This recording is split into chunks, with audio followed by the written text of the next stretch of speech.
water. So grab a bottle of Manzi Valley mineral water now to beat that thirst with the cleanest bottled water in Zambia. Child, then look no further. At Gospel Outreach Christian Academy, we make the educational experience 6 weeks. And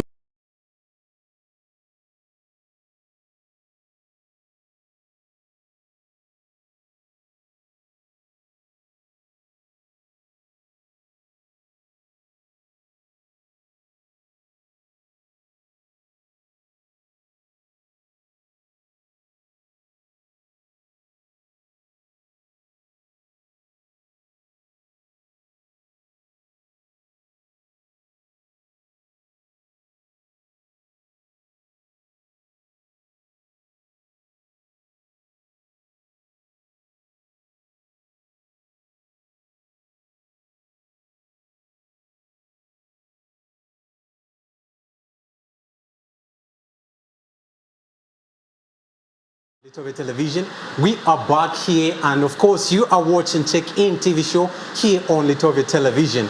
And of course I am here, your host Blessings KN. But of course, like I promised you last week, I have someone very special, and that special person. I'm happy and I'm very good because of seeing you. Yeah. I'm honestly happy to be here. It's such an honor, honestly, to be your co-host for this program, is because I feel not many people get to talk about it, and not many teenage mothers get to address the struggle that they've been through when it comes to their journey, you know. So I'm really excited. All right, let's just get into it. Okay, so teenage pregnancy, depression, anxiety, and stress. That is according to the American Psychological Association. Definitely. And many teenage mothers actually struggle to cope with the demands of parenting, and they struggle with the stigma of Miss Dunia. And of course, I'll allow Blessings to further introduce her. All right. I believe a number of people know who this person is, you know. Definitely. But for the sake of those others who do not know her, of course, today we'll be talking to our Madam, or should I call you Miss Dunia? Get to the end. It sounds very foreign. Actually, very Zambian. It's a Zambian name. Wow. Okay. You have a lovely name then. We'll get into that. So much. So, founder, and I believe a CEO of New Day Foundation, and she is also a teenage mother. So this topic experienced before. Therefore, we expect to hear a lot of things from her and be able to learn. Don't fake anything. We talk about real issues, and we say, why fake it when we know that there's an issue here? Why should we fake it? It's for agent, what can I say? Awareness, increase of awareness. We need to know what is causing this. We need to talk about incidents. Yeah. Maybe to start with, would you mind to give us a background of who is Miss Dunia? Yeah. So Dunia, I'm not going to say Mrs., I'm going to say Dunia. Dunia is basically a girl whose existence really just carries around being a teenage mom. Actually, when I move, I'm like, that's a teenage mom. I like to say I am no longer a teenage mom because, I mean, look at me now. I have exceeded the stage of being a teenage. I like to really stay at the edge. Sure. But I did have her at a very pretty young age, and with that being said, I think that's where my identity, I don't like to be... teenage mothers, and they just go through a lot. Maybe I'll allow my co-host to, An advocate for parts such as GBV. I'm pretty sure there's so much that you have learned along the way, and stemming from the point of view being a teenager, you mentioned mom. Can I write a book? Pregnancy. Maybe a tradition that they say, Anashtila Dala. So you move with the whole crown of, that was a deliberate action. You knew what you were doing. You know sex before marriage. You actually know that having end up falling pregnant, there are reasons such as rape. Some people are actually raped. It's true. But for me, I don't want to speak about something poor. It's a very experimental youth. Okay. I wanted exactly what they say. How are they burning man to sleep with you? Next thing you're going to fall pregnant. Or you're going to get... So from the people I heard from, sex was a very... I don't know. It was something I did not want to start with the stigma, because the stigma is something I want to end with. The stigma was... Yes, you tiny. I'm short, by the way. For those that are senior, I'm average. But then imagine being tinier than I am right now, and then being reminding me on just how dumb I was to get myself into those shoes. So instead of them being my caretakers at that moment, they added up to the stigma, because they would constantly yell, how do you telling me to say I shouldn't be here simply because I'm young? that's wrong. The stigma, the community itself, wow, it was. I think just there, I'm hearing, of course, there's a number of, there's often say that teenage pregnancy, causes psychological stress. So how did you deal with that, and what do you make of that statement? I'd love to stand on the psychological score in our African culture do not believe in, because I mean, they feel if you got yourself in that stage, you don't deserve any empathy, you don't deserve any sympathy, it's you and yourself. But then I had gotten to my, one thing I do know that had really affected me, and I knew I needed help, was the time I discovered I never really liked my baby. Wow. Or consequences that both of us were involved in. Why am I the only one actually still in the picture? Want to nature her? I was looking at her and I'm wondering to say, what have I gotten myself into? Definitely. Looking at the way I had disappointed, different expectation from me. So having to go through all that stressed me up. My mental health was a total mess. My postpartum depression really took a turn on me.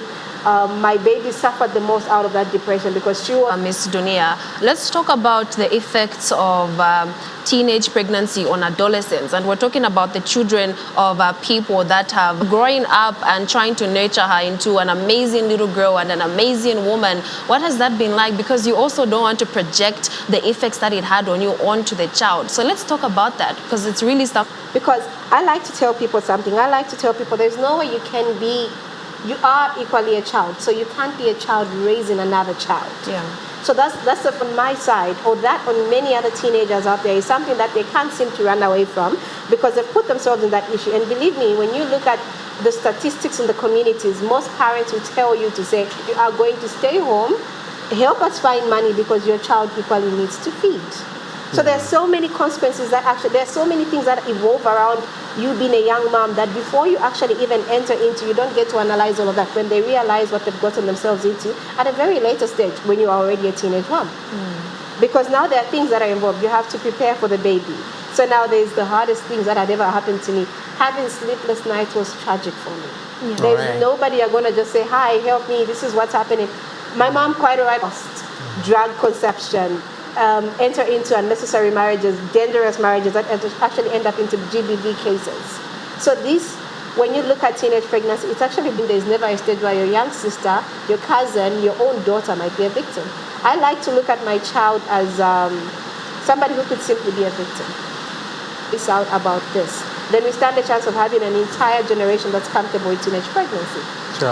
All right, you that is watching us, of course, you can be part of this conversation by simply calling the call from there and be able to interact with us. We are looking at mental health and teenage pregnancy, and of course today we are hosting our guest, a teenage mother, as always, and as interesting as it gets today. Yeah. I'm really joined by a very interesting, because you're here, I think so, you know, plus the weather, I don't know, I like this weather. And I'm thinking as I'm sitting here, how old is she, by the way? No, I'm holding the interview instead of the other way around. All right. Yeah, she speaks too much. So little girl is actually 8, so I've Spend these things to your child. Yes, and I'm actually scared because I do know for a fact that she's mommy very big. You're only 8. How do I explain I had you when I was very small? So now there are times, I'm glad that now I'm even into explaining teenage pregnancy, and I do know for a fact that as she's actually in her 3rd grade this year. Yeah. So it's reproduction and whatnot, so I'll be forced to break it down. My fear is how, if I don't speak out, and there are other people that are not able to share this information like this, so how do we tell it to our children? That's any other teenage mom's greatest fear. All right. About the stigma around, teenage pregnancy. I know it is not just one cause of teenage pregnancy. Your experience is not other people's experience. And I am thinking to myself, the person that is a victim there maybe was just, a notorious person. They wanted to experiment and do this and that. Yeah, but of course there are a number of causes of teenage pregnancy. Would you be able to explain to us some of I'm called Diary of a Teen Mom. Okay. So this is basically just a diary of a teenage mom, where a teenage mom can simply just write what they've been going through, how they got into their situation. Actually get to understand that some of these are very sad stories. I do know for a fact that before I give the normal routes that would be, who had narrated her story with me on one of my shows, where she said she fathered 4 children. That was by her biological father. Anybody, but by the man who's supposed to actually shield and protect her. So the father who's supposed to be her guardian and her protector actually fathers 4 children with her. as this woman who is just promiscuous, how do you end up having 4 children without knowing the true story of where those children were coming from? But one time when she decided to break the chain and just say, I'm going to court, this is where I got my children from, telling not her father, this is her stepfather, so it's okay. So this man had 2 wives, ended up marrying this lady as his 3rd wife. If I tell you this was happening not in the rural areas, but they're thinking these things happen in the villages and over there. Yes, but these things are actually happening right under our nose. And even when we say it's happening right here in the South, have no options. They are bored. They have nothing to do. But kids here in the communities are being raped. And when they are raped, they've got nowhere to run to except their guardians. But then if she tries to defend herself in court, they still tell her to say, no, this is actually not your father. This is your stepfather. So it's okay. He can marry you. He's not your blood. Wow. So teenagers are falling pregnant out there for so many reasons. Rape cases, have sex, it is bad. Tell me, if I have sex, you're going to have 2 minutes of pleasure. The results after that pleasure might take you a lifetime of consequences.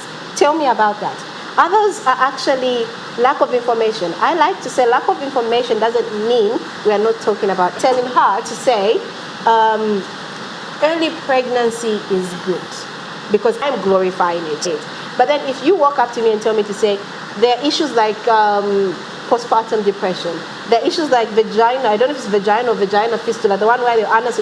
Kids are falling pregnant due to lack of information. We are refusing to give children the right the truthful information. We're telling kids condomize. We're in a generation where kids don't want to condomize. Abstain. Look at the rates of teenage pregnancy. Are we saying kids are abstaining out there? It's actually a very big no. But then they on social media thinking, these people get information from social media. Maybe the information they're getting from social media is what is not correct. Serena, I know you're thinking of that. Maybe about having tough conversations. And like I said, we're coming from a generation of parents that will not tell you straight up to say, listen, this is what is going to happen. Yes, this happens too, but then this is the reality. We were starting out that you experienced a lot of stigma. And of course, I know we're getting deep into that just as we're concluding. But then most people that stigmatize are hoping to be received and get medical attention. So what's your comment on that? What's your statement to people out there, women, mothers, older mothers that tell teenage moms such statements? Because I know it had a lot of impact on you. I like the fact that where you are because of your personal decisions. I will not stop to emphasize the bitter truth of all of this. The bitter truth is whatever we try to do, whichever route we try to run to, if you're going to first left or right, the issue here is the only way to break down teenage pregnancy is enough. Of course, the stigma is bitter. We cannot lie. Issues that happen, even your own family members. Imagine walking up to a place and the first thing they say about you is you're pregnant. How some people celebrate has no destiny. But here is what is funny about life. I do not know how big of a platform I'm allowed to say this, but God is not a teenage mom. Not in a bad way. I'm called to be a teenage mom as a girl who fights teenage pregnancy. The stigma that girls go through out there is that if they stand, most of them commit suicide. This is the most bitter thing. She had given me very parallel months. She told me she was only 3 months. Wow. And I knew she was 3 months. I had convinced her to say she wanted to abort. I managed to convince her to say, let's get to the baby part. When the baby is born, to this kid calling me and saying, I think something is coming out of me. I go there and it's a full-blown human. Wow. So she had not done anything but induce her own labor with a 5-month-old pregnancy. Even if you know I'm pregnant, it's okay, I'm going to get rid of it. Maybe you consider me as a human now that I'm no longer with the child, and you consider me as a human that I'm carrying this child. So she went ahead, aborted the child. Scary vision is me carrying a with it now. But then we go to the hospital and the doctor is as traumatized as I am because none of us are black. None of us know what is happening there. But this kid only did that because of the stigma she had received. Yeah. Family had rejected her. Friends had called her names. And what's funny is she's done the abominable act. You're pregnant, you can't sing. So you'll be put on hold up until you have a baby, and maybe 6 months later. I don't know if God washes your sins away 6 months later to a point now you're allowed to sing in choir. I don't know how the church had actually decided that was the right platform. The stigma is everywhere. Yeah. And if you're not careful... The church or other people, causing this or causing this stigma, it could be sometimes self-stigma. Yes, that's you as an true. individual begin to stigmatize yourself. Yeah. It is stressing you. It is causing you to go into depression and the like. How did you manage your mental health in that period and looking at the stigma that was coming from people? and maybe let me provide the support that you needed? Were they there for you, or they decided to leave you alone since you committed this thing, which a lot of people think it's... I've summoned enough courage to get to share. I am a double orphan. Allow me to say it like that. The reason I decided to share this part is I've been raised by an orphan. So not one, but 2 days after giving birth to me. Yeah. Very sad reality I get to work on. So imagine having somebody give you a second chance to life, and then you let them down and they've given you nothing but their best. I just walk up to her and just tell her I'm pregnant.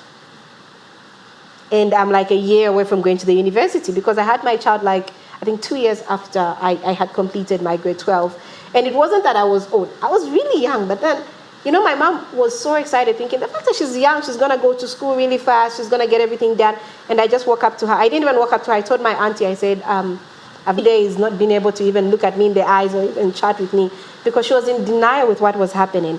I do know that it took my family to get me out of the situation I was in, because it was from them where I got a second chance to myself. Yeah. My mom told me, "Away, you're my child and I will help you." Without my mom, I don't know what I would have done with a baby. I didn't know how to bath a baby. I didn't know how to feed a baby. I remember the first time I had tried to bath her, she choked on soap, wiped her face. I did the whole water thing and the baby choked.